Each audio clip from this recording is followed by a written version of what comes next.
Good morning all of you. Parametric form of a straight line. ये सबसे important part है straight line, बहुत ज़्यादा इंपॉर्टेंट, एक्चुअली कोऑर्डिनेट ज्योमेट्री का important part.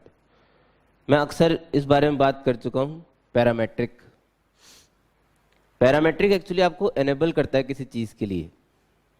Parametric का सबसे बड़ा यूज़ पूरी कोऑर्डिनेट ज्योमेट्री में यही है कि ये सिंगल वेरिएबल में दोनों कोऑर्डिनेट अज्यूम करने की पावर देता है आपको. दोनों कोऑर्डिनेट कौन से? एक्स और वाई कोऑर्डिनेट. मुझे किसी भी पॉइंट का कोऑर्डिनेट जब अज्यूम करना होता है तो मुझे दो वेरिएबल इंट्रोड्यूस करने होते हैं, एक एक्स कोऑर्डिनेट और एक वाई कोऑर्डिनेट. पैरामेट्रिक आपको एनेबल करता है कि आप एक ही वेरिएबल में दोनों कोऑर्डिनेट अज्यूम कर सकते हैं. प्रथा बहुत पुरानी है, ठीक है. हम लोग अक्सर इस बारे में बात कर चुके हैं कि अगर मुझे एक लाइन x + 2y = 5 पे एक पॉइंट मानना है तो a ने माना x1, y1.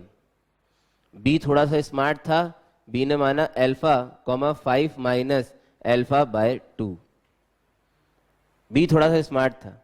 ये जो b का जो ये स्मार्टनेस है यही आगे जाके पैरामेट्रिक कोऑर्डिनेट के रूप में बोला जाने लगा, ठीक है. t को पैरामीटर माने जाने लगा. अगर t पैरामीटर माना जाए तो इस लाइन पे लाई करने वाले किसी भी पॉइंट के कोऑर्डिनेट t, 5 माइनस t/2 हो सकते हैं.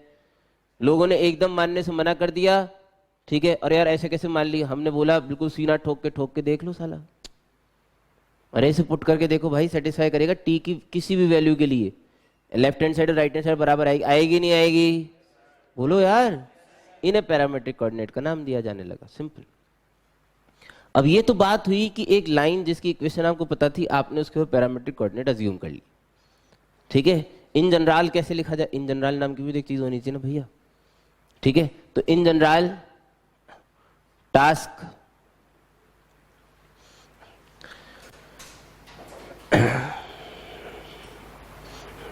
to write equation of a straight line, passing through a fixed point,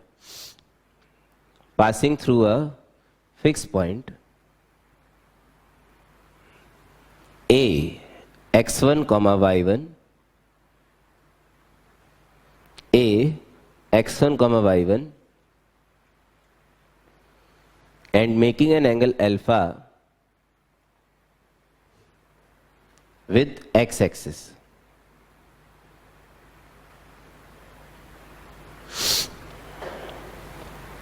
In parametric form.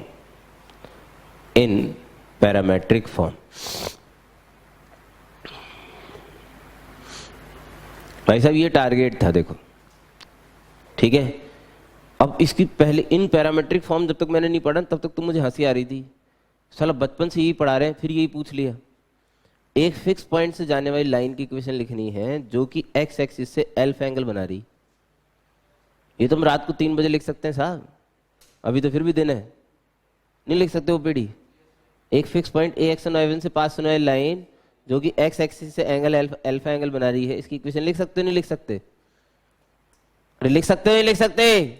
क्या होगी?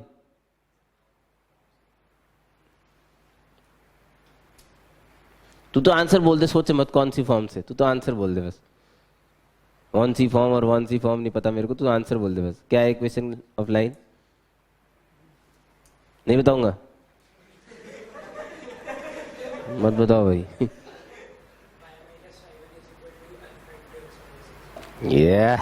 y minus y1 is equals to alpha times x minus, awesome man, tan alpha भाई, slope tan alpha है ना. तो इस line की equation लिखना मेरे लिए बड़ी बात नहीं थी, लेकिन लोगों को लाइन में इंटरेस्ट ही नहीं था, ठीक है. लोगों ने बोला आप एक काम करो, इस पॉइंट पैरामेट्रिक फॉर्म में चाहिए ना, कुछ और चाहिए, कोई पैरामीटर होना चाहिए. इसमें तो कोई पैरामीटर था ही नहीं, इसमें तो आपने लाइन की इक्वेशन लिख दी, ठीक है. पैरामेट्रिक फॉर्म में होना चाहिए. चलो, लोगों ने बोला एक काम करो, इस पे r डिस्टेंस पे एक पॉइंट लो p, एक r डिस्टेंस पे एक रैंडम पॉइंट लिया p, इसके कोऑर्डिनेट x, y माने. देखना थोड़ा ध्यान से, a से r डिस्टेंस पे एक पॉइंट लिया गया दूसरा p पॉइंट, जिसे बोला गया p point coordinate x, y माने. कंस्ट्रक्शन ये था कि इनसे परपेंडिकुलर गिराए गए, ये m मान लो, ये n मान लो, यहां से एक परपेंडिकुलर गिराया गया r मान लीजिए. क्या इसके बारे में मैं x माइनस x1 बोल सकता हूं? क्या इसे y माइनस वाई वन बोल सकते हो? जल्दी जल्दी बोलो। अगर ये अल्फा है तो थैंक्स टू फिजिक्स ये आर कॉस अल्फा और ये आर साइन अल्फा है। x माइनस एक्स वन को लिखा जा सकेगा r cos alpha, y minus y one को लिखा जा सकेगा आर साइन अल्फा। समझ रहे हो कि नहीं समझ रहे भाई? इससे आ गया x minus x one upon cos alpha is equal to y minus y one upon sine alpha is equal to are.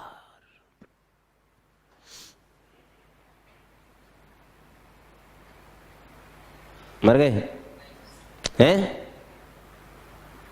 क्या? ये मैंने किसके लिए लिखा? For point p. ये आ चुकी मेरी equation of straight line parametric form where r is a parameter. R change करोगे तो पी की पोजीशन, आर चेंज करोगे तो पी की पोजीशन चेंज होगी, लेकिन रहेगी इसी लाइन पे। देखो अगर मैं आर चेंज करूंगा तो पी की पोजीशन चेंज होगी, लेकिन रहेगी इसी लाइन पे। समझना बहुत ध्यान से, रहेगी इसी लाइन पे, ए से किसी डिस्टेंस आर पे रहेगी। ठीक है। अच्छा, पैरामीटर का एक अच्छी बात और होती है, जैसे ये पैरामीट्रिक कोऑर्डिनेट है किसके? इस लाइन के। If in case I try to remove parameter from coordinates, अगर मैं कोऑर्डिनेट से पैरामीटर को रिमूव करने की कोशिश करता हूं तो मुझे लाइन की इक्वेशन मिलनी चाहिए, या मुझे उस कर्व की इक्वेशन मिलनी चाहिए जिसके पैरामीट्रिक कोऑर्डिनेट आपको दिए।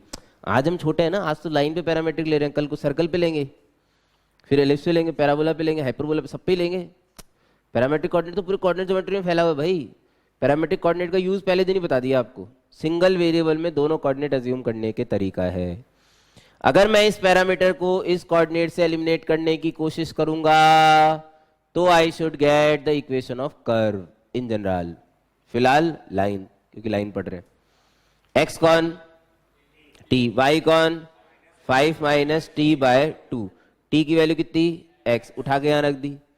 2y is equal to 5 minus x, x plus 2y is equal to 5। क्या मिला? लाइन की इक्वेशन मिली साहब। इन जनरल में इसे क्या बोलता हूं? कर्व की इक्वेशन मिलेगी। लाइन भी कर्व ही है, क्योंकि मुझे उसका नाम पता है इसलिए मैं स्ट्रेट लाइन बोलता हूं। नहीं समझे? सर्कल भी कर्व ही है, क्योंकि मुझे उसका लाइन पता है इसलिए सर्कल बोलता हूं। इन जनरल तो कर्व है। अगर इन जनरल बोला जाए इट्स कर्व। ठीक है। ये एक स्ट्रेट लाइन की इक्वेशन इन पैरामीट्रिक फॉर्म। अगर मैं इसमें से आर एलिमिनेट कर दूं, अब आर एलिमिनेट करने का क्या तरीका है?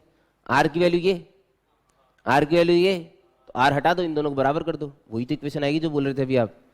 y माइनस वाई वन बराबर tan alpha into x minus x. If you remove r from this, अगर मैं आर को हटा देता हूं तो this will give me an equation of this line. Clear है क्या? चलो, अब समस्या ये थी कि इंसान लालची होने के साथ साथ जिज्ञासु बहुत था भाई। उसने एक चीज पकड़ ली, उसने नब्ज पकड़ ली तुरंत।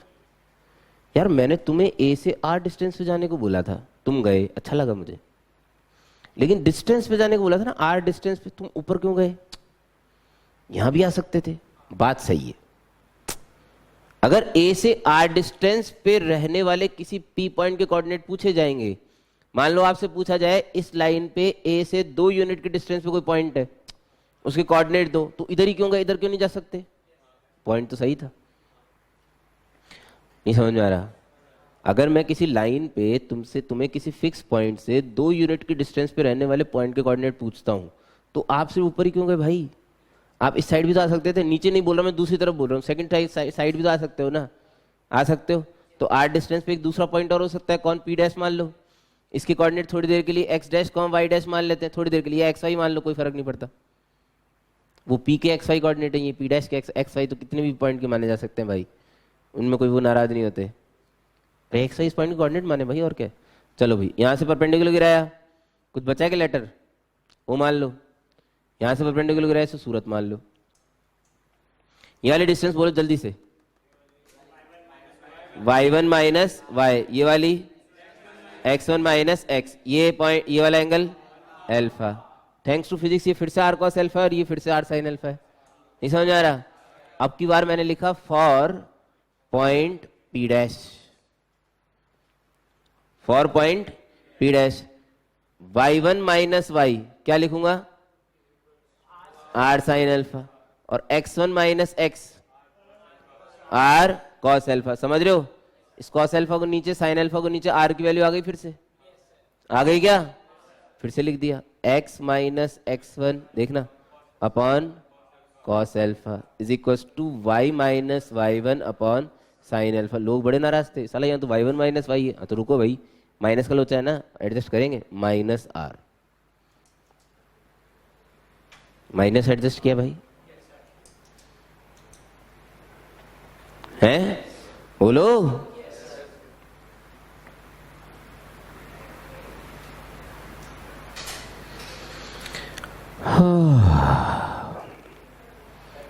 अब एक्चुअल में जो किताबों में आपको मिलेगा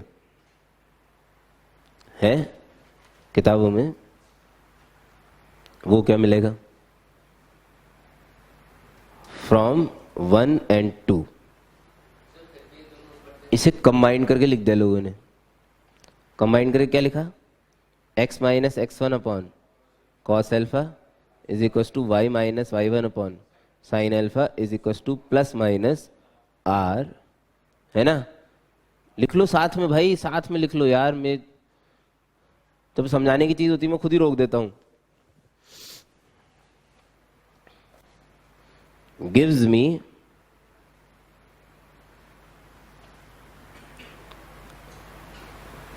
parametric coordinates of a point lying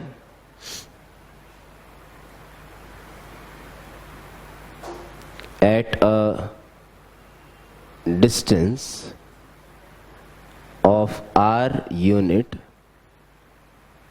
from r, distance of r unit, parametric coordinate of a point lying at a distance of r unit from a fixed point a x1 comma y1 along a line which makes alpha angle with x-axis। उस P point के coordinate कल को कोई मेरे को बोलेगा तो मैं डायरेक्टली लिख सकता हूँ साहब, x1 plus minus r cos alpha, y1 plus minus r sine alpha. ध्यान से देखो एकदम इन कोऑर्डिनेट्स को, कहाँ से आए, यहाँ से आए भाई। अगर इन दोनों को इक्वेट करोगे तो x कोऑर्डिनेट मिलेगा, इन दोनों को इक्वेट करोगे y कोऑर्डिनेट मिलेगा। ये जो parametric form of straight line है, ये जो parametric form of straight line है, ये शब्द आप याद रखोगे तो पूरी मैथमेटिक्स में काम आएंगे, चाहे वो कॉम्प्लेक्स नंबर हो, चाहे वो वेक्टर अलजेब्रा हो, चाहे वो 3D हो, चाहे वो कोऑर्डिनेट ज्योमेट्री 2D हो। 2D coordinate geometry, 3D coordinate geometry, vector algebra, complex number, सब में parametric form of straight line, parametric form of plane मुझे सिर्फ किसी पॉइंट के कोऑर्डिनेट देने में हेल्प करते हैं। इसका रोल ही यही है। पैरामेट्रिक फॉर्म ऑफ पैराबोला मुझे कोऑर्डिनेट देता है किसी पॉइंट के उस पैराबोला पे लाई करने वाले, parametric form of straight line मुझे कोऑर्डिनेट देती है उस लाइन पे लाई करने वाली किसी पॉइंट के। सिंपल सिंपल सी गणित है, कोई बहुत क्रांतिकारी काम नहीं कर रहे हम लोग। ये क्या लिखा है हमने, ये हमने किसी पॉइंट के कोऑर्डिनेट लिखे हैं भाई पैरामेट्रिक फॉर्म में। It's parametric form of coordinate, मतलब किसी पॉइंट के कोऑर्डिनेट है भाई जो किसी fix point a x1 y1 से r डिस्टेंस पर है भाई। आप मुझे r दे दोगे, मैं आपको कोऑर्डिनेट दे दूंगा क्या? इसमें अननोन कौन है भाई? r है ना, समझ रहे हो क्या? वेयर r इज पैरामीटर, यही है पैरामीटर जिसके लिए मैं पैरामेट्रिक फॉर्म पढ़ रहा हूं। एल्फा इज फिक्स, जिसे हम लोग इंक्लिनेशन के नाम से जानते हैं, इंक्लिनेशन, है ना। अल्फा की ऑक्स क्या है भाई? 0 से पाई, जो इंक्लिनेशन की औकात होती थी। समझ रहे हो? अरे समझ रहे हो कि भाई अगर मुझे किसी लाइन का स्लोप पता है, अगर मुझे किसी लाइन का स्लोप पता है, तो क्या मुझे साइन अल्फा और कॉस अल्फा की वैल्यू पता है? जल्दी बोलो यार। अगर मैं उस पर एक फिक्स पॉइंट दे देता हूं तो मुझे एक्स वन पता है, तो मैं उसकी पैरामेट्रिक फॉर्म में इक्वेशन लिख सकता हूं, जो मुझे एनेबल करती है।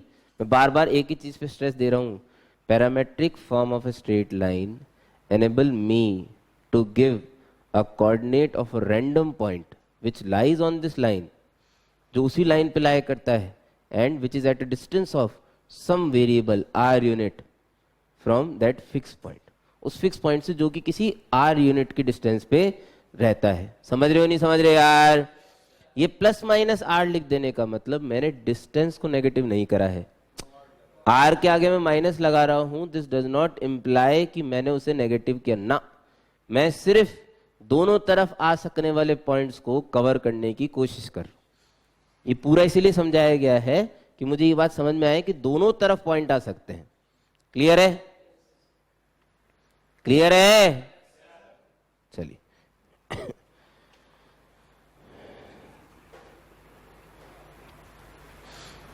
बहुत दिनों पहले जब हम छोटे थे तब हमने इक्विलेटरल ट्रायंगल के हमें 2 वर्टाइसेस दिए हुए थे, और तीसरा वर्टाइसेस हमसे, तीसरा वर्टाइसेस क्या होता है, तीसरा वर्टेक्स हमसे पूछा गया था।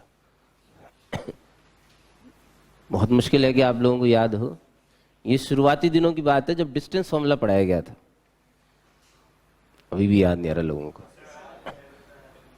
एक किताबी ट्रिकी फॉर्मूला भी बताया गया था उसके लिए कि आप लोग डायरेक्टली इस फॉर्मूले को लगा के थर्ड वर्टेक्स निकाल सकते हैं।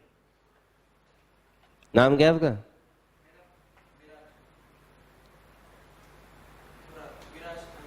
महाराष्ट्र ना? My God.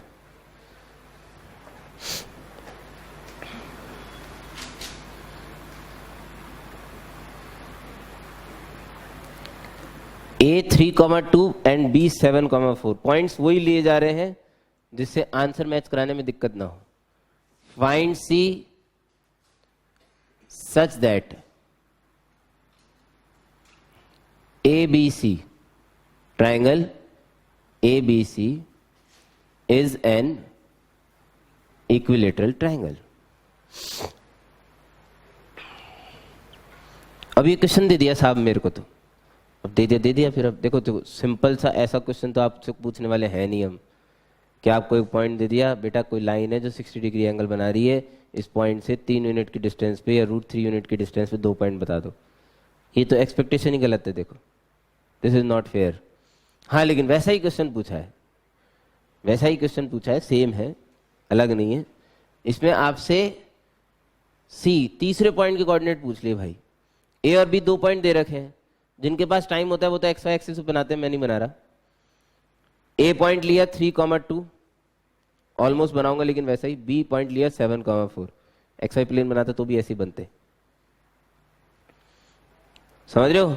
लेना क्या है, एक C पॉइंट लेना है भाई, जो कि ABC के साथ क्या बना रहे हैं, इक्विलेटरल ट्रायंगल। समझ रहे हो कि नहीं समझ रहे भाई?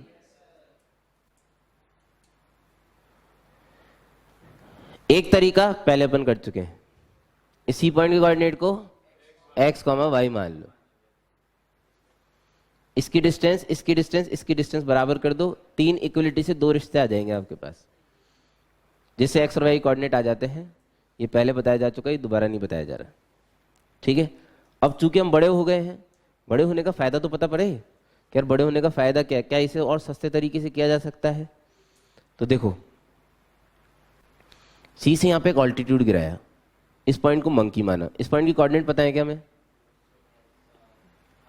जल्दी बोलो। 5,3, बहुत बढ़िया, मिड पॉइंट है साहब AB का। क्लियर है क्या? अगर, अब सुनो, टारगेट एकदम बिल्कुल फिक्स होना चाहिए, मुझे C पॉइंट की कोऑर्डिनेट निकालना है। अगर मुझे CM लाइन का स्लोप मिल जाए, पहली चीज। दूसरी चीज, अगर मुझे CM की लेंथ मिल जाए तो मेरे पास C आ जाएगा। पैरामेट्रिक मुझे एनेबल करती है भाई, किसी लाइन का स्लोप पता हो, उस लाइन पे फिक्स पॉइंट पता हो, तो उससे किसी दिए गए डिस्टेंस पे रहने वाले पॉइंट के कोऑर्डिनेट निकाले जा सकते हैं।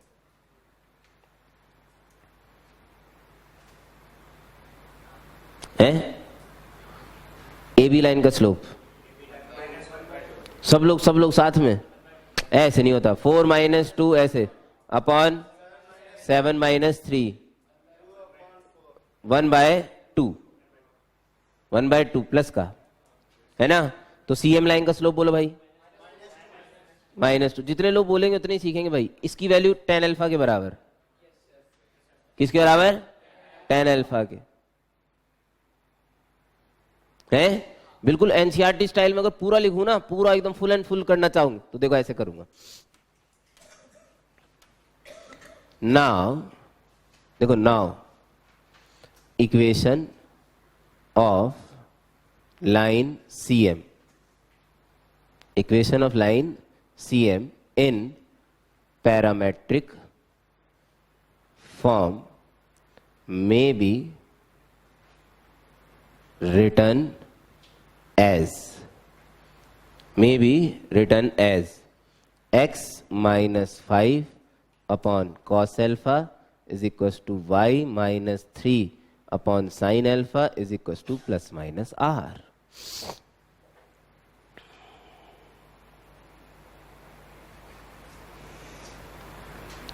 क्या क्या पता पड़ चुका है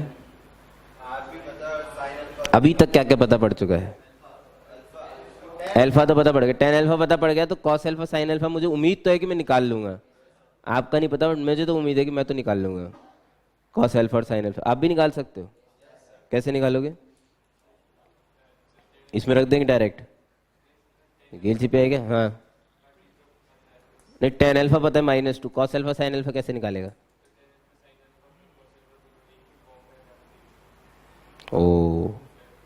ओबीडी कैसे निकालेगा? tan अल्फा की वैल्यू पता है -2, sin अल्फा cos अल्फा कैसे आएंगे? हाँ होता है sin अपन cos, तो हाँ दे रखा है। तो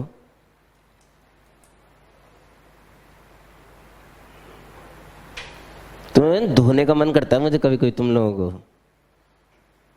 वैसे यहां भरे जा रहे हो गेलियों की तरह। हाँ भाई, न्यूयॉर्क पॉइंट।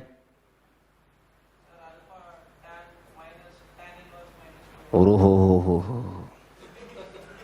कमाल हो गया साहब। अल्फा tan इनवर्स -2 है, फिर यहां ठोक दूं। Nice man. तब क्रॉस मल्टीप्लाई करेंगे। ये भंगड़ा कर रहा है कि यहाँ पे इसको क्रॉस मल्टीप्लाई करो? ये क्या कर रहा है फिर? यहाँ पे वैल्यू चाहिए cos अल्फा और sin अल्फा की।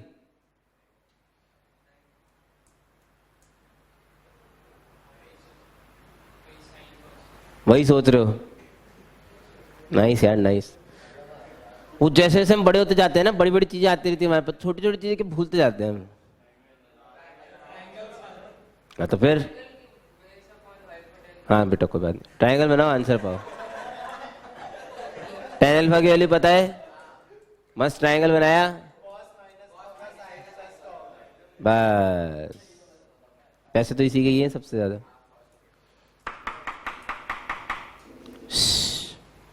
सुनो, अभी एक चीज और चाहिए थी। ये CM की लेंथ है। अच्छा, AB की लेंथ में निकाल सकता हूं, AB निकाल सकता हूं। AB √16 + 4, तो ये आ गया √20। √20 का मतलब हो गया 2√5। इसको A मान लेते हैं थोड़ी देर के लिए। इक्विलेटरल ट्रायंगल की साइड लेंथ A मानना अच्छा लगता है थोड़ा सा। अगर A उसकी हाइट बेस होता है, किसी इक्विलेटरल ट्रायंगल की साइड होती है, तो उसकी हाइट बताई गई है √3/2A। कैसे मुझे नहीं पता, ये सब थोड़ी बताने बैठूंगा मैं कोई। इक्विलेटरल ट्रायंगल का बेस अगर A है तो हाइट √3/2A। अरे वाह यार, मजा आ गया। ये तो ये रख दिया, नहीं समझ आ रहा है? देखो है तो कितना आ गया, √15। R की वैल्यू आ गई साहब, √15। समझ रहे? ट्रायंगल बनाओ, आंसर पाओ से cos अल्फा और sin अल्फा की वैल्यू भी आने वाली थी। tan अल्फा की वैल्यू -2 थी। एक ट्रायंगल बनाया अल्फा वाला, इसे 2 लिया, इसे 1 लिया, इसे √5 लिया। है cos अल्फा की वैल्यू बताओ, 1/√5 √5 और साइन अल्फा की 2/√5। एकदम बिल्कुल विशेष रूप से ध्यान दें, यहाँ tan अल्फा माइनस था, इसका मतलब इनमें से कोई एक चीज तो नेगेटिव होने वाली है। सही है। मेरे से बचपन में सिर्फ यही गलती होती थी, बस मैं ये नहीं समझ पाता था कि मैं कॉस को नेगेटिव लूं कि साइन को। इतना तो मैं विद्वान था कि tan नेगेटिव है तो इन दोनों में से कोई एक तो नेगेटिव 100%, तभी तो रेशियो नेगेटिव आएगा। समझ रहे हो। लेकिन मुझे बहुत समस्या आती थी कॉस को लूं कि साइन को लूं। फिर मैंने एक दिन देखा, मेरा किसी ने पक प्रदर्शित करा, बेटा अल्फा जो 0 से पाई है, यानी कि फर्स्ट और सेकंड क्वाड्रेंट में, तो साइन तो किसी सूरत में नेगेटिव नहीं हो सकता। इसको तो आप रट सकते हो, 108 बार जाप कर सकते हो। Parametric form of straight line में साइन अल्फा की वैल्यू हमेशा पॉजिटिव होती है साहब, ये नहीं हो सकता नेगेटिव। समझ रहे हो नहीं समझ रहे। तो कॉस अल्फा ही नेगेटिव होगा। फिर नहीं आ रहा समझ में कि सर दोनों में से किसी एक को नेगेटिव करना जरूरी होता है कि नहीं। गेल पे tan नेगेटिव था इसलिए दोनों में से एक को नेगेटिव होना जरूरी था, ऐसा हमेशा जरूरी नहीं है कि दोनों में से एक नेगेटिव होगा। समझ रहे हैं। तो साइन और कॉस की वैल्यू आ गई, आर मेरे पास आ चुका था, कोऑर्डिनेट आपको मुझे देने हैं। बिल्कुल सही सोच रहे हैं आप, शुरू हो जाइए। सी पॉइंट के कोऑर्डिनेट जिन्होंने यहां तक नहीं छापा वो इतना छोड़ के डायरेक्ट लिखे, फिर मुझे आंसर चाहिए। अच्छा यहां से देख रहे हो क्या आप? अरे उससे नहीं वाले यहां से देखना है। तुम वहीं पे ही हो अब तक?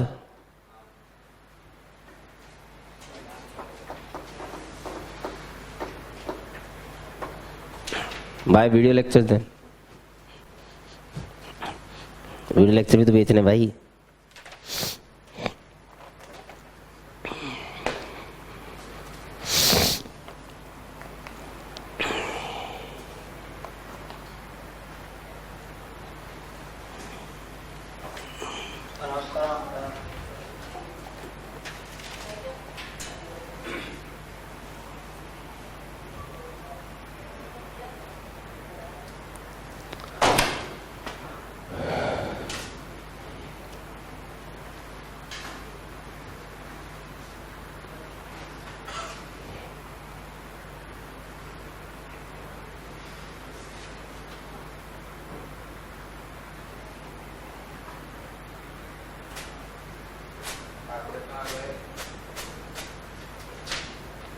आ गए सी पॉइंट के coordinate.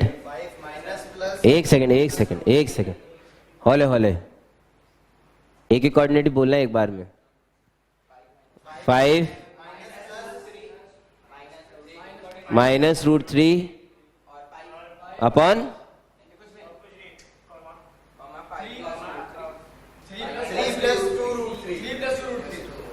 3 plus 2√3 and 5 plus √3 3 minus 2√3।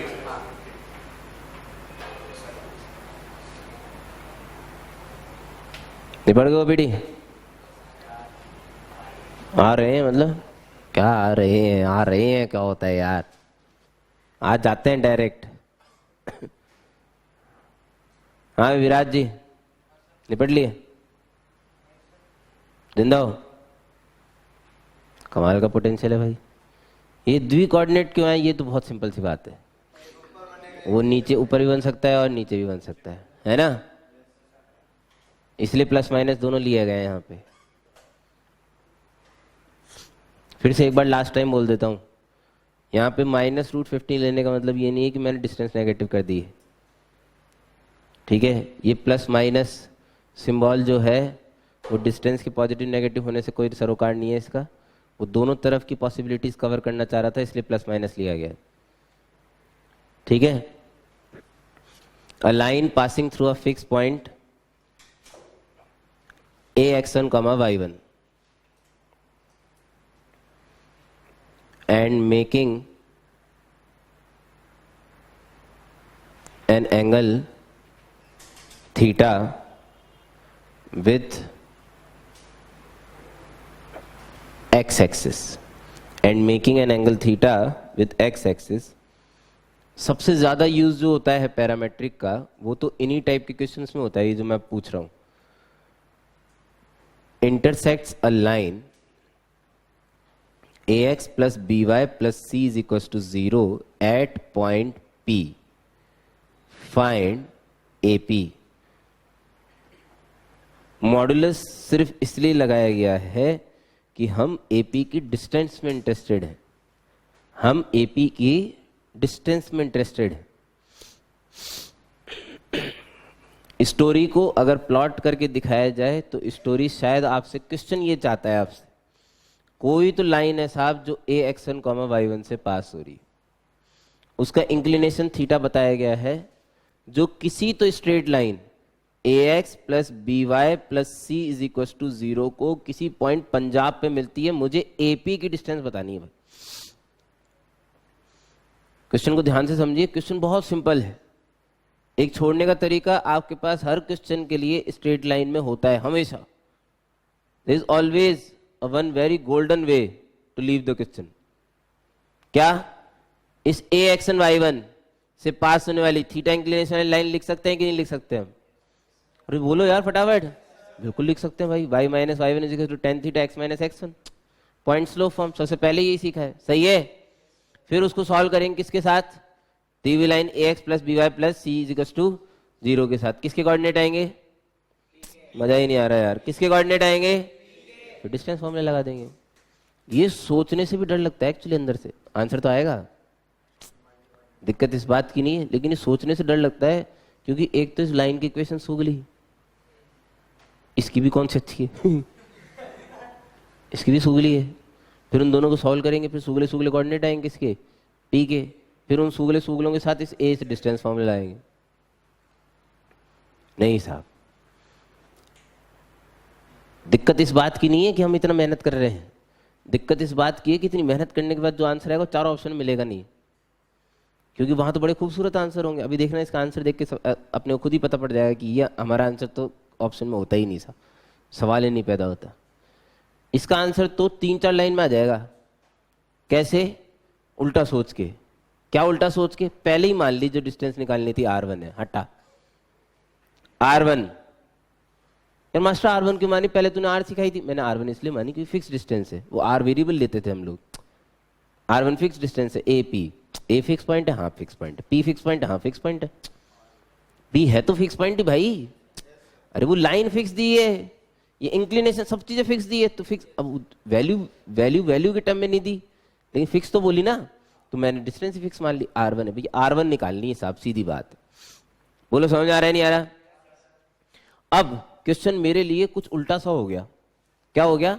कुछ इस तरह से, किसी पॉइंट ax1 y1 से पास होने वाली लाइन जो कि थीटा इंक्लिनेशन पर है, a पॉइंट से r1 डिस्टेंस पे कोई पॉइंट p है जो कि किसी दी गई line ax plus by plus c पे लाई करता है। मैंने अपनी तरह से बना लिया क्वेश्चन, सही है। मैंने अपने मन से पूछा क्या मैं उस p पॉइंट की कोऑर्डिनेट निकाल सकता हूं? हाँ, पैरामेट्रिक से। पैरामेट्रिक आपको एनेबल करती है भाई उस p पॉइंट की कोऑर्डिनेट देने के लिए। बोलो समझ में आ रहा है नहीं आ रहा? ये p पॉइंट की कोऑर्डिनेट मैंने डायरेक्ट लिखे, x1 plus r cos theta 1, r1 cos theta, y1 plus r1 sin theta.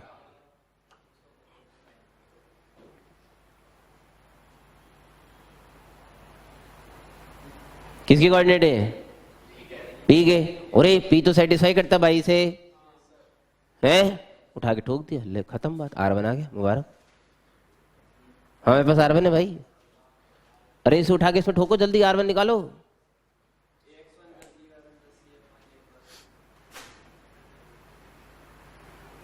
पहले निकाल लो, उसके बाद दिमाग लगाना आराम से। मैं बोल रहा हूँ ढेर दिमाग लगाना, बहुत सारे क्वेश्चन करेंगे, पैरामेट्रिक ही करेंगे सबसे ज्यादा क्वेश्चन।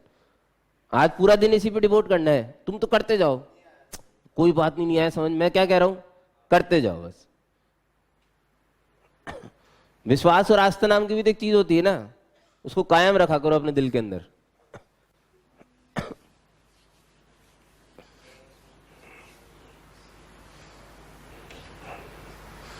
मैं पहले ही क्वेश्चन पे टाइम लगाऊं, इससे अच्छा है कि मैं 5-6 क्वेश्चन करा के उसके बाद टाइम लगाऊं, वो ज्यादा सही है। क्योंकि 2 की टेबल अपने आप दिमाग में उतर जाती है ना, फिर उसके बाद चीजें रिडंडेंट लगा। हाँ यार बात तो सही है यार, पहले भी टाइम लगा दूंगा उससे कोई मतलब थोड़ी होगा। उस क्वेश्चन वो क्वेश्चन इतना लायक ही नहीं जिस पे टाइम लगाया जाए। इस सेम कैटेगरी का एक और क्वेश्चन, एक्चुअली देखो मजेदार चीज होती है, क्या मजेदार चीज होती है, इसमें कुल मिला के 2 3 4 आइटम है कुल मिला के। अगर आप इसको ध्यान से देखोगे ना, इसको देखो x minus x1 upon cos theta is equal to y minus y1 upon sine theta is equal to r. और प्लस माइनस नहीं लिखा तुमने? अरे प्लस माइनस मैं सिर्फ तब लिखता हूँ जब मुझे एक्चुअली किसी डिस्टेंस पे किसी पॉइंट की कोऑर्डिनेट चाहिए, तो मैं दोनों को कवर करने के लिए लिखता हूँ। नहीं तो प्लस आर से ही मेरा काम तो हो ही रहा है, एक साइड का मिल जाए मेरे को क्या फर्क पड़ता है कि यार यहाँ तुमने माइनस क्यों नहीं लिया, माइनस ले लो यार, तुम्हें तो मॉड लेना अल्टीमेटली, उससे कोई फर्क नहीं पड़ेगा तुम्हें। ठीक है, डिस्टेंस तो 5 यूनिट की, -5 यूनिट डिस्टेंस थोड़ी होती है कोई, तुम तो फिर मॉड लगा के आंसर दोगे ना। तो इसलिए यहाँ पे प्लस माइनस लेने से, क्योंकि यहाँ को पॉइंट के कोऑर्डिनेट थोड़ी निकालने थे, यहाँ तो हमने माना था किसी r1 डिस्टेंस को पॉइंट है p भाई। ठीक है, मुझे तो उस r1 का मॉड चाहिए था, मुझे तो उस r1 का मॉड चाहिए था। इसमें कुल मिला के 3 आइटम है, एक तो फिक्स पॉइंट है ax1 y1, एक लाइन का इंक्लिनेशन है थीटा जो कि फिक्स है, एक r है डिस्टेंस जो कि पैरामेट्रिक है। क्लियर है? क्लियर है? अभी वाले क्वेश्चन में क्या किया, मेरे को थीटा दे के डिस्टेंस पूछी है ना, इसी सेम क्वेश्चन में, सेम इसी क्वेश्चन में मैं डिस्टेंस दे के थीटा पूछ सकता था। मैं इसी क्वेश्चन में डिस्टेंस दे के थीटा पूछ सकता हूं, सेम सब कुछ सेम करूंगा, एवरीथिंग विल बी सेम, बस टारगेट पॉइंट थीटा निकालना है, डिस्टेंस दे दी। ठीक है, करूंगा कैसे, in what direction, in what direction, angle पूछ रहे हैं ना भाई, in what direction a line through the point, in what direction a line through the point a1, 2, in what direction a line through the point a1, 2 must be drawn so that its intersection point must be drawn so that its intersection point P, its intersection point P with line x plus y is equals to 4.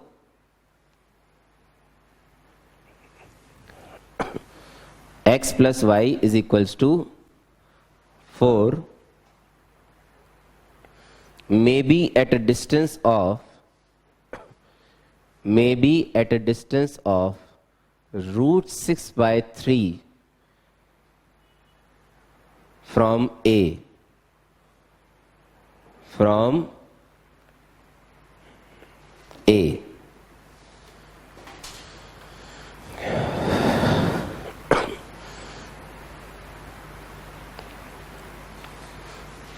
Photography explanation. एक line दी मुझे fix x plus y is equal to 4, एक point दिया मुझे fix,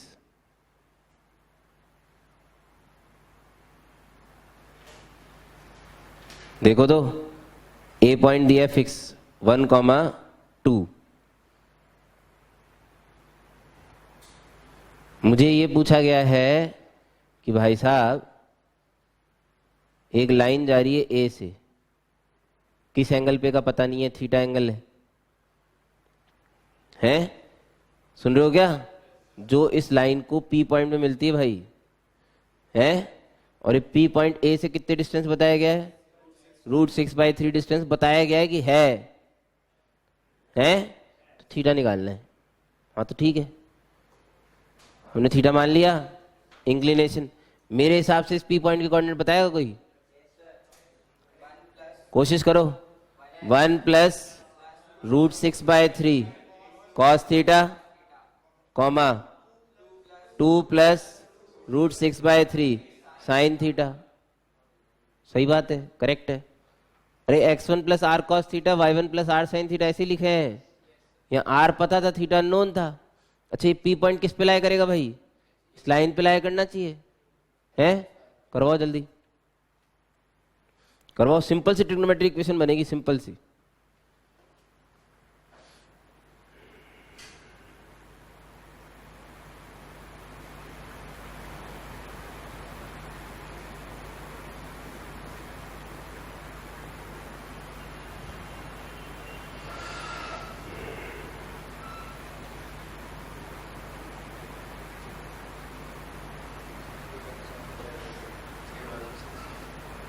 √3/√2, इसमें 1/√2 supply, 1/√2 supply, 1/√2 supply, ये बन गया साइन π/4 प्लस थीटा बराबर √3/2। सिंपल सी ट्रिग्नोमेट्री इक्वेशन बनी है, ऐसा कोई बहुत बड़ा काम नहीं कर दिया हमने। यानी कि π/4 प्लस थीटा बराबर इधर 60 डिग्री और 120 डिग्री, तो थीटा बराबर इधर 15 डिग्री और 75 डिग्री। अच्छा, इसका मतलब दो पॉसिबिलिटीज है।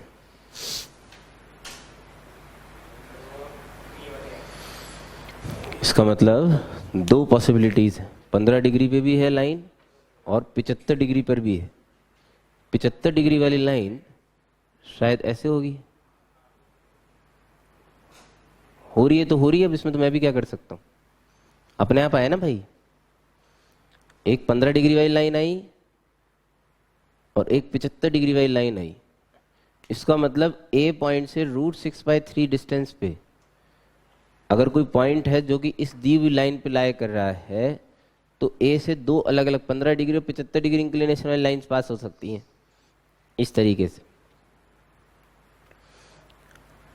मजा तो इसके बाद और है, अभी तो क्वेश्चन बचा है। मैं अब तक कर क्या रहा हूं, मेरे पास अब तक जितने भी क्वेश्चन मैंने करे, फर्स्ट क्वेश्चन को छोड़ दो। फर्स्ट क्वेश्चन में तो क्या, फर्स्ट क्वेश्चन तो एप्लीकेशन है पैरामेट्रिक, जिसमें इक्विलेटरल ट्रायंगल का थर्ड वर्टेक्स हमसे निकलवाया। That was application, simple application. Simply मेरे को पॉइंट दिया है, इतनी डिस्टेंस पे एक पॉइंट पूछा है, वो तो एप्लीकेशन है। सेकंड और थर्ड क्वेश्चन जो मेन हमने, सेकंड और थर्ड क्वेश्चन जो मेनली हमने किए पैरामेट्रिक में, इसमें लाइन सेगमेंट की लेंथ से रिलेटेड क्वेश्चन था। लाइन सेगमेंट्स की लेंथ दी जाए या पूछी जाए, दी गई या पूछी गई, ठीक है। I should think about parametric. Line segment की लेंथ निकालना या दी हुई यूज करने का सबसे बेहतरीन तरीका पैरामेट्रिक है, सबसे बेहतरीन तरीका पैरामेट्रिक है, क्योंकि उसमें डायरेक्टली किसी ना किसी लाइन सेगमेंट की लेंथ बहुत ही प्यार से, कितनी प्यार से है ये, इस पॉइंट को आपने इसमें रखा था, रखा ही नहीं था, हैं? इस पॉइंट को अगर आप इसमें रखोगे ax1 plus ar1 cos theta plus by1 plus br1 sine theta plus c is equal to 0। r1 चीख चीख के बोल रहा है मेरे को ले लो रे ले लो, मैं निकला पड़ा हूं यहाँ पे, देखो r1 कौन है, वही तो डिस्टेंस है AP की। मैंने जो मेथड 1 बताया ना, वो तो सोचने में भी डर लगता है भाई कि इस लाइन की इक्वेशन लिखें पहले थीटा के टर्म में, फिर उसके साथ सॉल्व करें, फिर पी पॉइंट के कोऑर्डिनेट आएंगे 8-10 दिनों में, फिर एपी में डिस्टेंस फॉर्म लगाएंगे, तब जाके एपी मिलेगी। ये पैरामेट्रिक में दे दी लो, आपको चरणों में गिरा पड़ा है आपका आंसर। r1 निकला हुआ है यहाँ पे, r1 is equal to minus आएगा, लेकिन हम तो मॉड लगा देंगे लास्ट में, a cos थीटा प्लस, ओई सॉरी गड़बड़ हो गई, ax1 plus by1 plus c upon a cos theta plus b sine theta, इस पे लास्ट में मॉड लगा दी, क्योंकि भैया हमें तो डिस्टेंस चाहिए थी। हमने तो इसे r1 भी नहीं लिखा, सच बताऊं मैंने तो इसे AP लिखा भैया, इट्स AP। इस क्वेश्चन में मेरे को AP दे दिया √6/3, तो मैंने उसका यूज कर लिया इसमें डायरेक्ट कोऑर्डिनेट में। थीटा मेरा अननोन था, थीटा के टर्म से मान के मैंने इसमें रखा, थीटा की अपना वैल्यू आ गई 15 डिग्री और 75 डिग्री। समझ रहे हो क्या? अरे बोलो भाई। कभी कभी ऐसा पूछ लेते हैं, कभी कभी जब ये पैराग्राफ में पूछा जाए, अगर यही क्वेश्चन पैराग्राफ में पूछा जाए तो सेकंड क्वेश्चन ये हो सकता है, क्योंकि जब आपको पता पड़ गया कि दो लाइंस है ना, तो इसका सेकंड क्वेश्चन ये हो सकता है कि triangle formed by the given line and अपनी लाइंस। पहले भी हो चुका है शायद, ये थोड़े दिनों पहले भी जो अपनी लाइन आई है, थोड़े दिनों पहले भी हुआ था एंगल बिटवीन स्ट्रेट लाइन के अंदर, उसमें राइट आइसोसेलेस बना था, ठीक है। इसमें पूछा कि भैया जो गिवन लाइन है x plus y is equal to 4, और जो आपकी लाइन है आंसर्ड, जो पिछले वाले क्वेश्चन में जो लाइन्स आई, ठीक, वो कौन सा ट्राइंगल फॉर्म करते हैं। कि APQ अगर पूछ लिया जाए तो ये कौन सा ट्राइंगल है, तो √6/3, ये √6/3, तो ये आइसोसेलेस तो है ही, लेकिन ये इक्विलेटरल है। क्यों? क्योंकि ये 75, ये 15, तो ये 60, तो ये 60, ये है समझ में? अच्छी साहब आइसोसेलेस तो ये है ही, लेकिन चूंकि एक एंगल 60 डिग्री है इसलिए ये इक्विलेटरल ट्रायंगल है।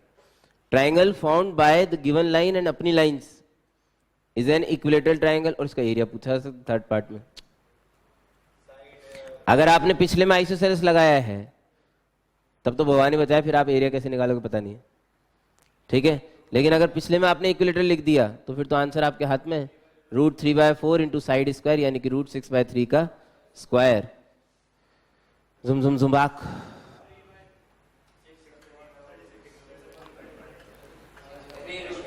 बड़ा ही गंदा आंसर है। मुद्दे की बात यह है, बहुत ही सुगला है, कुछ भी अच्छा ही नहीं है इस आंसर।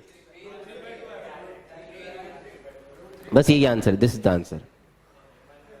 फिर अब रहने दो, डिच जो भी आया गंदा सा आएगा हमें नहीं चाहिए। ये आंसर है। वो बेड़ी कहाँ से मरना चालू हुए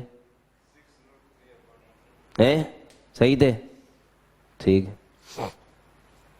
नेक्स्ट,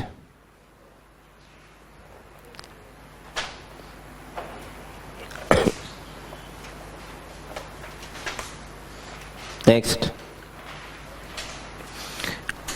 थोड़ा सा और उम्दा है ना।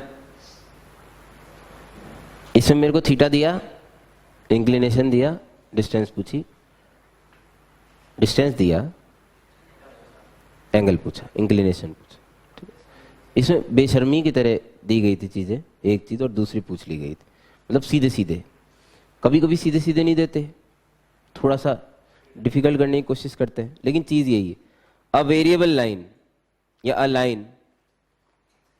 Line through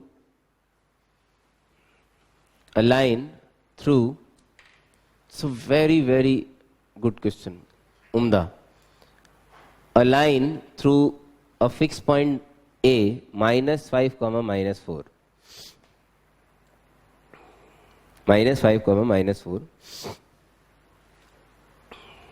meets the line L1 x plus 3y plus 2 बराबर 0, L2 2x plus y plus 4 बराबर 0 and L3 x minus y minus 5 is equals to 0.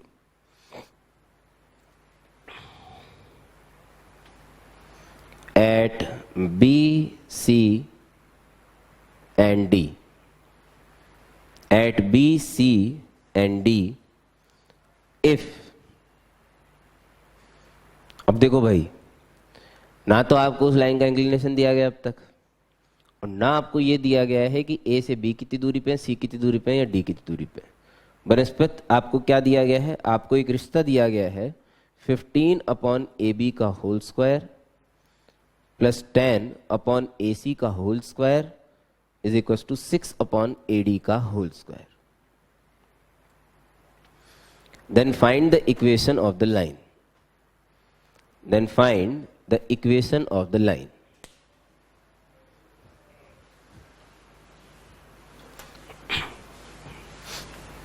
Question मुश्किल नहीं है, मैं पहले बताया तो आपको एक बात। Find the equation of the line. यार आपको एक पॉइंट दिया है -5, -4।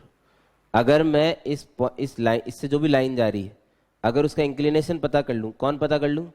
इंक्लिनेशन मतलब थीटा, तो उस लाइन की इक्वेशन मेरे पास आ जाती है। मुझे पॉइंट चाहिए, स्लोप चाहिए, पॉइंट तो पता ही है, स्लोप ही तो निकालना है भाई। अब स्लोप ना देके उसने क्या किया? उसने बोला भाई आपकी जो ए पॉइंट है ना, ए पॉइंट, इससे जाने वाली जो लाइन है वो किन्हीं तो 3 लाइंस, आई डोंट नो कैसी है, रफ स्केच है, किन्हीं 3 लाइंस L1, L2, L3 को 3 पॉइंट से मिलती है भैया। ये बॉम्बे है, ये कैलकाटा है, ये दिल्ली है, समझ रहे हो क्या यार? जिनके डिस्टेंसेस AB, AC और AD में एक रिश्ता बताया गया, ये रिश्ता फॉलो कर, बस समझ रहे हो? वो डिस्टेंसेस ये रिश्ता फॉलो करती है। मुझे इसका इंक्लिनेशन निकालना है भाई, ठीक है? लाइन सेगमेंट्स के रिश्ते दिए हों, पूछे गए हों, लाइन सेगमेंट की लेंथ के रिश्ते पता हो या उनकी लेंथ पूछी गई हो, हमेशा पैरामीट्रिक के बारे में सोचो। सबसे पहले मैंने इस लाइन की इक्वेशन, इस लाइन की, किसकी, जिस लाइन की पूछी है ना, जिस लाइन की पूछी, इस लाइन को L मान लिया, equation of line L in parametric form. देखो ध्यान से, क्या लिखूंगा, बोलो बोलो इसकी लाइन की इक्वेशन। हाँ, x plus 5 upon cos theta, unknown है कोई बात नहीं, is equal to y plus 4 upon sine theta. ओ भाई इधर देख ले, कोई फायदा नहीं, इज इक्वल टू r। ये r मुझे एनेबल करता है किस चीज के लिए, इस लाइन पे किसी भी पॉइंट के कोऑर्डिनेट पता करने के लिए। मुझे डिस्टेंसेस पता होनी चाहिए, मैं पॉइंट की कोऑर्डिनेट खटाक से ला देता हूं। मान लो डिस्टेंस, मान लो भाई a से b की डिस्टेंस मान ली r1, a से c की डिस्टेंस मान ली r2, a से d की डिस्टेंस मान ली r3। पैरामेट्रिक एक ऐसी चीज है, जब हम इसकी क्वेश्चन करते जाएंगे तो ये हमारे घर का सदस्य बनते जाएगी अपने आप, हमारे बिना सोचे समझे ही ये अपने आप ही घर का सदस्य बनते जाएगी, क्योंकि ये ऑटोमेटिक होती है सब कुछ। इसे R1 माना, इसे R2 माना, इसे R3 माना। क्या मेरे पास बी पॉइंट के कोऑर्डिनेट है, जल्दी बोलो फटाफट, चलो बी पॉइंट के कोऑर्डिनेट बोलो, जितने लोग बोल सकते हैं। -5 प्लस R1, बहुत बढ़िया, -4 plus R1 sine theta, perfect. C के -5 plus R2 cos theta R2 sine theta. D के -5 plus R3 cos theta -4 plus R3 sine theta. B के कोऑर्डिनेट L1 में रखूंगा, सी के L2 में, डी के L3 में। किसकी वैल्यूज निकालूंगा, R1 R2 R3। क्यों, उनकी वैल्यू, उनका रिश्ता पता है भाई। अजी साहब रिश्ते किसके दिए, R1 R2 R3 के, यहां रखूंगा तब जाके रिश्ता मिलेगा, किस में, थीटा में, तब जाके रिश्ता मिलेगा किस में, थीटा में। अजी साहब हमें क्वेश्चन जब हमने शुरू से पढ़ा ना, तब हमारा टारगेट फिक्स हो गया था, अगर मुझे इस लाइन की इक्वेशन निकालनी, पॉइंट पहले से पता है, स्लोप निकालना है, यानी कि मुझे निकालना क्या है, थीटा। मेरा टारगेट थीटा है भाई, लेकिन रिश्ता मेरे को डिस्टेंसेस में दिया हुआ था, तो मैंने पहले डिस्टेंसेस निकाली, R1 R2 R3 किसकी टर्म में, थीटा की टर्म में। यहां ठोक दूंगा, थीटा में एक रिश्ता मिलना चाहिए, नहीं आ रहा समझ में, तब भी मेरा टारगेट फिक्स है। देखो सुनो ध्यान से, मेरा टारगेट फिक्स है, मुझे थीटा में कोई इंटरेस्ट नहीं, मुझे टेन थीटा में इंटरेस्ट है। और एक थीटा निकाल के उखाड़ लूंगा, टेन थीटा की वैल्यू मान लो सड़ी हुई आ गई 1/3, फिर बैठा रहूंगा सूमड़ों की तरह। अब सूमड़े की तरह के बेटा टेन थीटा तो चाहिए, स्लोप ही तो चाहिए भाई, लाइन की इक्वेशन बनानी है ना। थीटा निकाल के झंडे गाड़ लेंगे हम। थीटा पिछले में पूछा था किस डायरेक्शन में जा रही है, क्योंकि उसमें पॉसिबल था 15 डिग्री 75 डिग्री, अच्छा आंसर आया था। सॉल्वेबल होगा तो क्वेश्चन खुद ही पूछ लेता है, सॉल्वेबल नहीं होता तो पूछता ही नहीं है। उसने लाइन की इक्वेशन पूछी है, उसने डायरेक्शन पूछी ही नहीं। नहीं, टेन थीटा की वैल्यू निकालनी सीधी बात है, ठीक है करिए। 1 मिनट का समय आपके पास, 2 मिनट का समय, चलिए इन पॉइंट्स को इसमें रखिए, R1 R2 R3 निकालिए।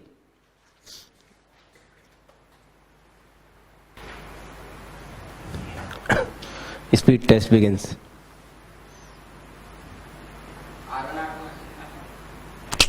ये R1 R2 R3 इसमें रखने हैं गिलची पे। 15 upon cos theta plus 3 sine theta, R2 बराबर 10 upon 2 cos theta plus sine theta, and R3 बराबर 6 upon cos theta minus sine theta.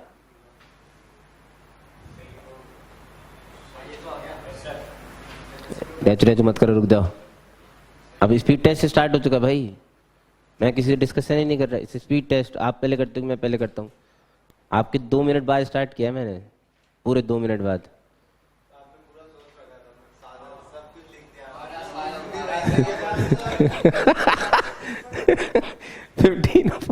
15 upon AB का square, it's R1 actually, it's R2, it's R3। अच्छा क्या होता है गिल से, इतनी देर से बात क्या चल रही है फिर।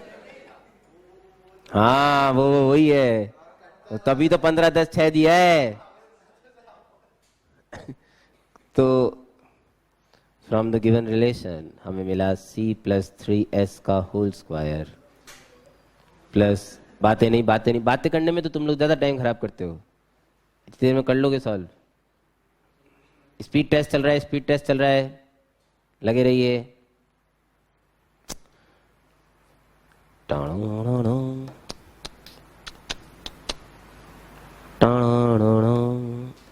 + 1 10,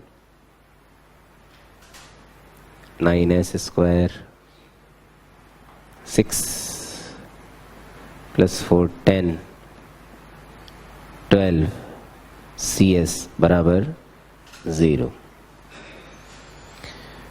इसके बाद हमने tan स्क्वायर थीटा बनाया, 9 tan square theta plus 12 tan theta plus 4 बराबर 0, 3 tan थीटा प्लस 2 का whole square is equal to 0, tan theta बराबर -2/3। This is slope of my line.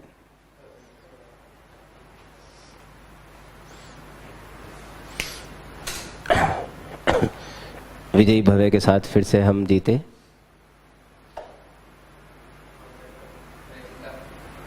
आपने +-2/3 बोला था, हगना तो आपको था ही। परफेक्ट स्क्वायर है ये, एक ही आंसर आएगा यहाँ से, एक ही लाइन आई है।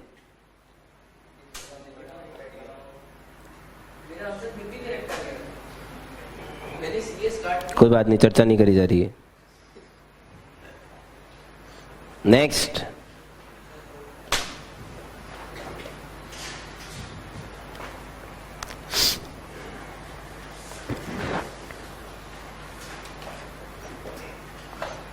two sides of a rhombus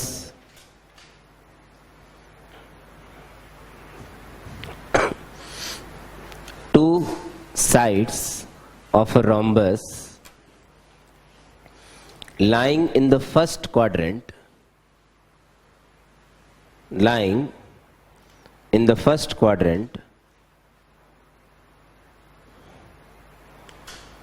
are given by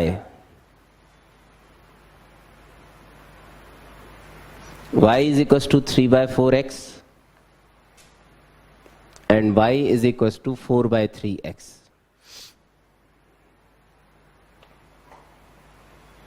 If the length of the longer diagonal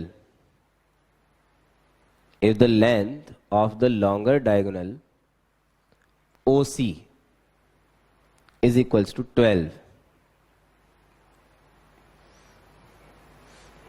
find the equation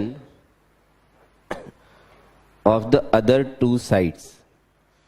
Find the equation of the other two sides.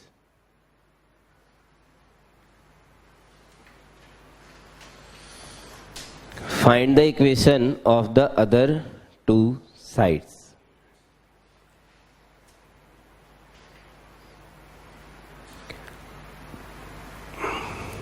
अगर आप लोगों के नोट्स एकदम बिल्कुल क्रिस्टली रिवाइज हो ना, क्रिस्टली, तो इनके स्लोप देखते ही आपके दिल में कुछ कुछ होना चाहिए।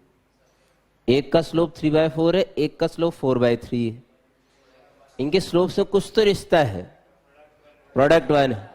और जब दो लाइंस के स्लोप के प्रोडक्ट 1 होते हैं तो वो लाइन एक्स एक्सिस से कॉम्प्लीमेंट्री एंगल्स बनाती है। अगर एक 10 बना रही है, दूसरा 80 बनाएगी।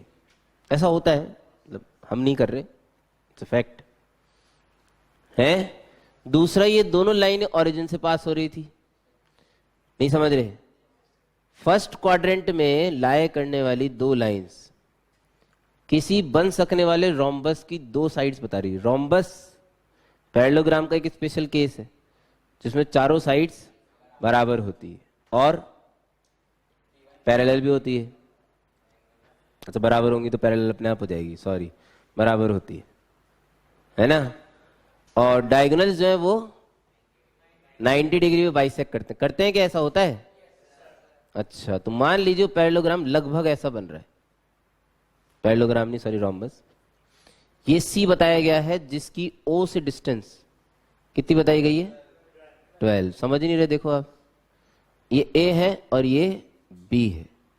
मैंने अभी थोड़ी देर पहले कहा कि अगर आप लेक्चर नोट्स बहुत ढंग से फॉलो कर रहे हो तो आपको पता है कि ओसी एक्स एक्सिस से 45 डिग्री का एंगल बना रही, क्योंकि ये एंगल बाइसेक्टर है। और कॉम्प्लीमेंट्री एंगल्स बनाने वाली दो लाइंस के एंगल बाइसेक्टर एक्स एक्सिस से 45 और 135 का स्लोप बनाते हैं। कुछ नहीं समझ में आ रहा किसी को, मैं समझा भी नहीं रहा हूं भाई, मैं समझा भी नहीं रहा। मुझे तो कहीं से कोई भैरू जी आए और इसके कोऑर्डिनेट 12/√2 और 12/√2 दे गए, बाकी मुझे कुछ नहीं पता क्या हुआ क्या नहीं हुआ। मुझे ये पता था कि इसका स्लोप अगर 4/3 है तो इसका स्लोप 4/3 है, इसका स्लोप 3/4 तो इसका स्लोप 3/4। अब भी अगर मैं बीसी और एसी लाइन की इक्वेशन नहीं निकाल पाऊँ, लानत है मेरे पे, लानत। पॉइंट पता है, स्लोप पता है, नहीं निकालो, master can't help you further. इससे सिंपल क्वेश्चन हो ही नहीं सकता था, सब तो दिया पड़ा है। एक ही था हिट पॉइंट, ओसी का स्लोप पता होना चाहिए। और ओसी का स्लोप तब पता होगा जब प्रोडक्ट 1 होने पे क्या होता है पता होता है, नहीं तो फिर तो सॉरी है।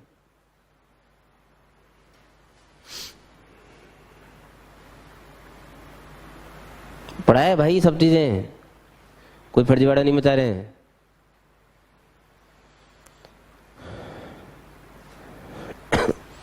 नेक्स्ट, वेरी इंपॉर्टेंट,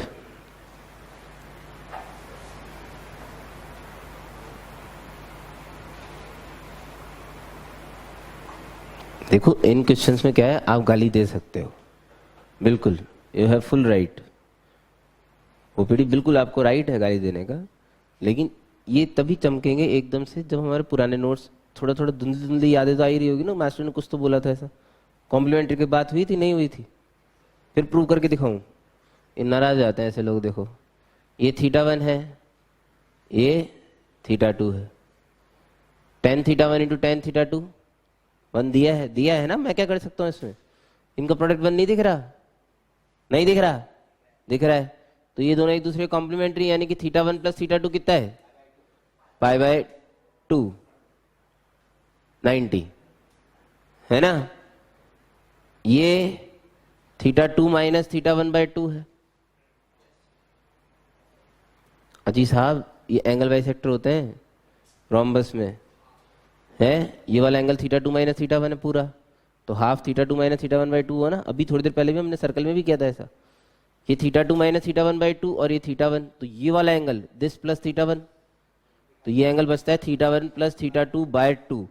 ये 90 है तो हाफ कितना हुआ 45। तो यही तो हम कह रहे हैं आपको कि इसका इंक्लिनेशन 45 डिग्री है, 45 डिग्री है तो 12 cos 45 इसका एक्स कोऑर्डिनेट, 12 sin 45 इसका वाई कोऑर्डिनेट। बोलो, इस पॉइंट की कोऑर्डिनेट निकालने की तो कला थी और कुछ नहीं है इस क्वेश्चन में। स्लोप इसके सामने वाला, इसके सामने वाला, इसके सामने वाला। अब ज्यादा से ज्यादा आप एक चीज में नाराज हो सकते हो कि हे मास्टर तूने इसका स्लोप 3/4 इसका 4/3 क्यों लिया, वो मैं नहीं बताऊंगा, वो मैं बताऊंगा ही नहीं कि मैंने क्यों माना। क्या मैं उल्टा ही मान सकता था, नहीं, बस इतना बताऊंगा कि उल्टा मैं तो नहीं मान सकता, तुम तो कुछ ही मान सकते हो। तुम तो इसे उल्टा ही मान लो, मैं कुछ नहीं कर सकता, मैं नहीं मान सकता, लेकिन बुद्धि चलती है ना मेरी, तो इसलिए क्यों माना इसे 3/4 इसे 4/3 बता।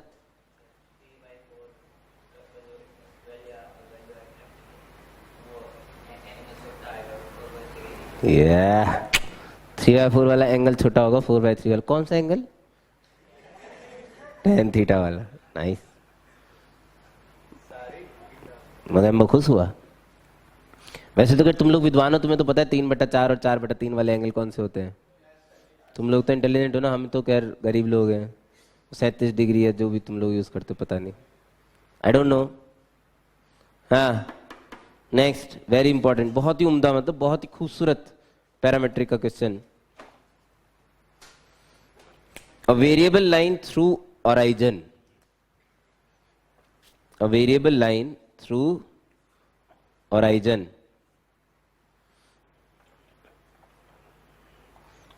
meets two fixed lines, meets two fixed lines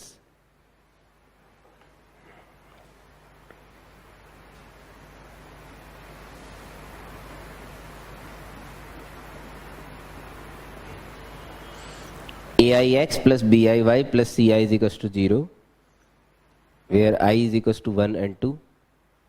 दोनों लाइन आ गई इसमें, है ना? At P and Q, at P and Q, on it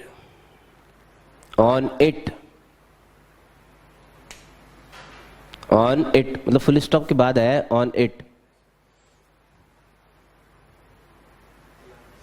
a point is taken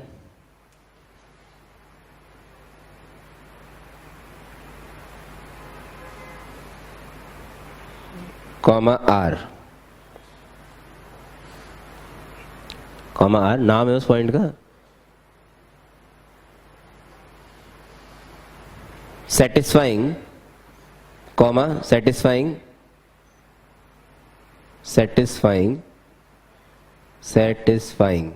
spelling adjust कर लेना, सही लिखी है, कॉल हो जाता कभी कभी तो। satisfying Q upon OR is equals to 1 upon OP plus 1 upon OQ. Q upon OR is equals to 1 upon OP plus 1 upon OQ. Then shew that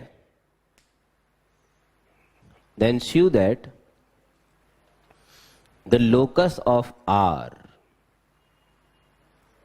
is a straight line.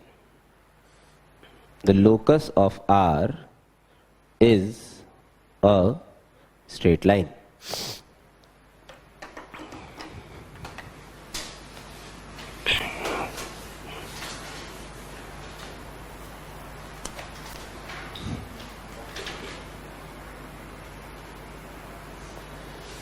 Origin से कोई तो line पास हो रही है, दो line L1 और L2 को पंजाब और कतार पे काटती है, इसी पे कोई रैंडम पॉइंट R लिया गया, मुझे कोई आइडिया नहीं है R का भी, R कहाँ है, बस मुझे सिर्फ इतना पता है कि 2 अपॉन OR जो है वो 1 अपॉन OP और 1 अपॉन OQ के सम के बराबर है, वो कोई HP कंडीशन है वैसे ही है।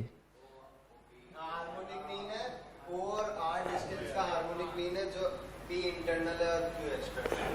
क्या बात है,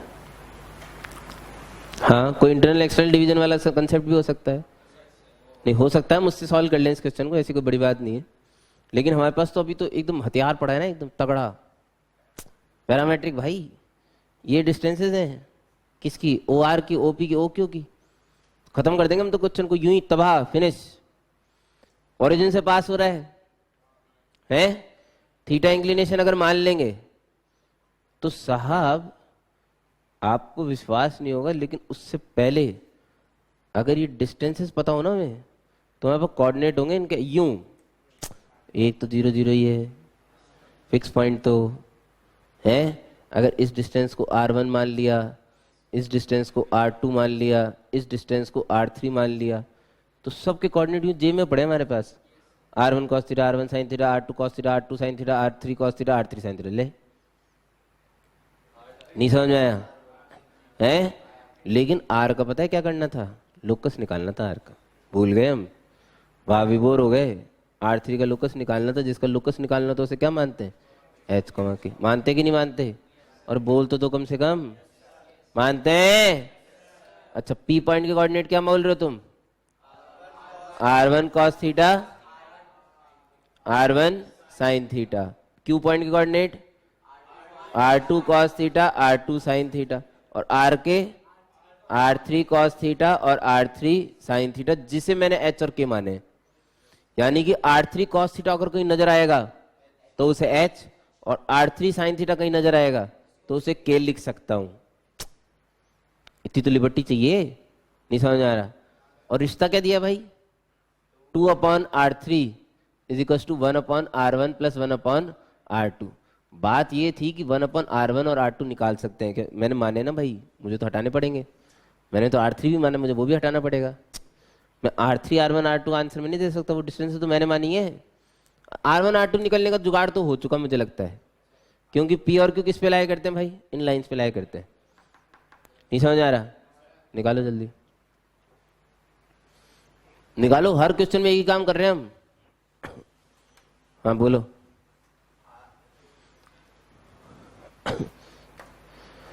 I1 R2 निकाल के रखो उस रिश्ते में।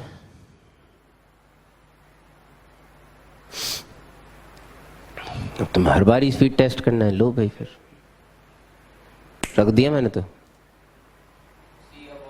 मैं तो डायरेक्ट ही रखता हूँ फिर।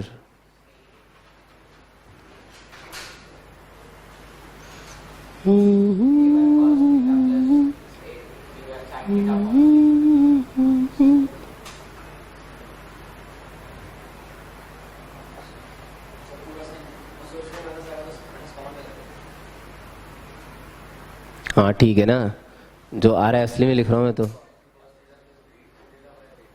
इंटेलिजेंट हो गए साला तुम भी यार, क्या चक्कर है। ये R3 उचक के सटाक इधर मल्टीप्लाई किया। R3 cos थीटा की जगह H और R3 sin थीटा की जगह K लिखने का प्रावधान मैं पहले से ला चुका था मार्केट में। ला रा रा रा रा रा रा रा ला रा रा रा रा रा रा रा रा रा रा रा रा रा रा।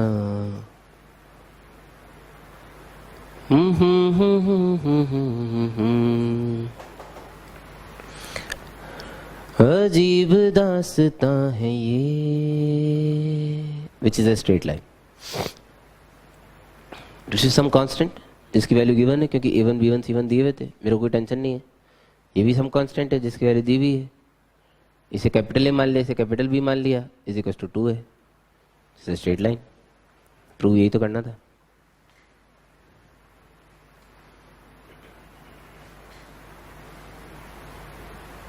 समझ गए? 4-5 बार इनको रिवाइज करोगे ना जब घर पे जाके, और फिर शीट के जो अभी क्वेश्चन दिए जा रहे हैं वो करोगे, तो आपको ऐसी फीलिंग आएगी कि हाँ कुछ तो पढ़ाया गया था।